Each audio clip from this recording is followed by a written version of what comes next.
দামেস্কের পুরনো শহরের বাতাসে ভেসে বেড়াচ্ছিল আতরের গন্ধ, ছিল কিছুটা আতঙ্ক।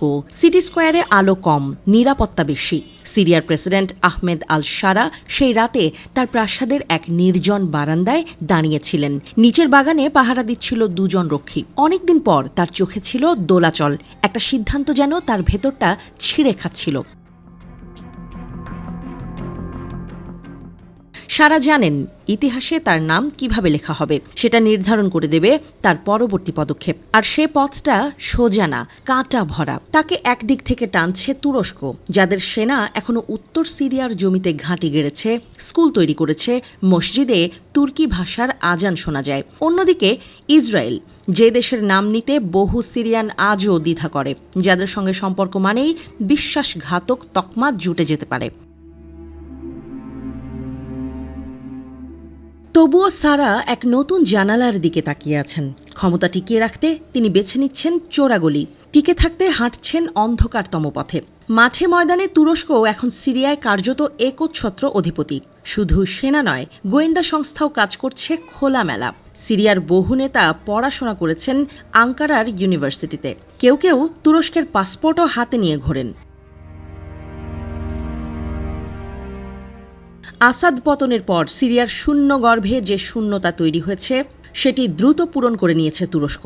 শারার পা যখন ক্ষমতার সিঁড়িতে পড়ে, তিনি তখন জানতেন এই ছায়া তাকে অনুসরণ করবে। তাই তিনি মুখ ঘুরিয়ে তাকিয়েছেন এমন এক শক্তির দিকে যার সঙ্গে কখনো তাদের রাজনীতি মেলেনি, ধর্ম তো দূরের কথা। কিন্তু রাজনীতি যেখানে বেঁচে থাকার খেলা, সেখানে তত্ত্ব নয়, দরকার শক্ত সমীকরণ।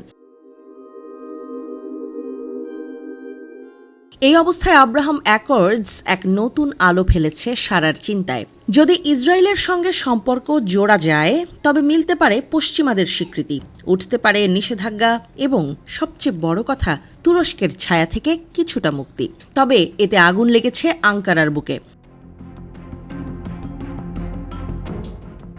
তেল আবিব বিশ্ববিদ্যালয়ের গবেষক ডক্টর হাই আইতান কোহেন এই সম্ভাবনা নিয়ে একটা বিশ্লেষণ ছড়িয়ে দিয়েছেন ইসরায়েলের সংবাদ মাধ্যমে। তিনি দাবি করেছেন, সিরিয়া ইসরায়েল সম্পর্কের সম্ভাবনা শুনেই তুরস্কের রাজনৈতিক মেরুদণ্ডে কাঁপন উঠেছে। তুরস্কের ভয়টা কল্পনাপ্রসূত নয়, বরং একেবারে বাস্তব। তারা বুঝেছে, সিরিয়া যদি ইসরায়েলের ঘর বাঁধে, তবে তুরস্কের আঞ্চলিক কৌশল মুখ থুবড়ে পড়বে। কারণ এতে ইসরায়েল পেয়ে যাবে তার বহুদিনের স্বপ্ন, আরব দুনিয়ায় স্বীকৃতি।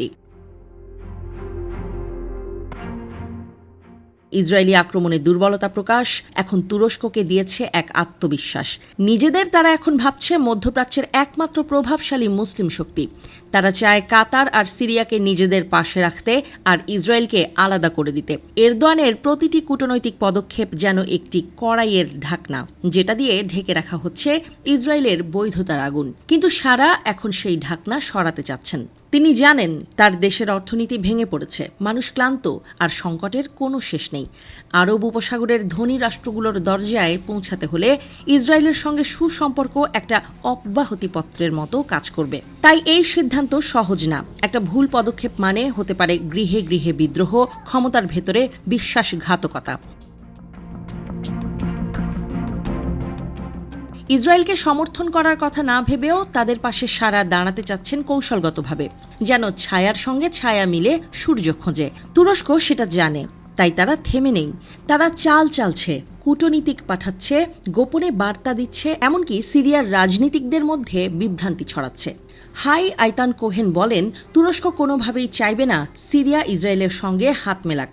কারণ একবার যদি সম্পর্ক পাকা হয়ে যায়, তাহলে গেমটা পুরো ঘুরে যাবে। এই নাটকে শারা আছেন একেবারে মাঝখানে, এক পাশে ইসরায়েল, আরেক পাশে তুরস্ক, আর দূরে দাঁড়িয়ে তাকিয়ে আছে গোটা মধ্যপ্রাচ্য। কারো চোখে আশা, কারো অবিশ্বাস।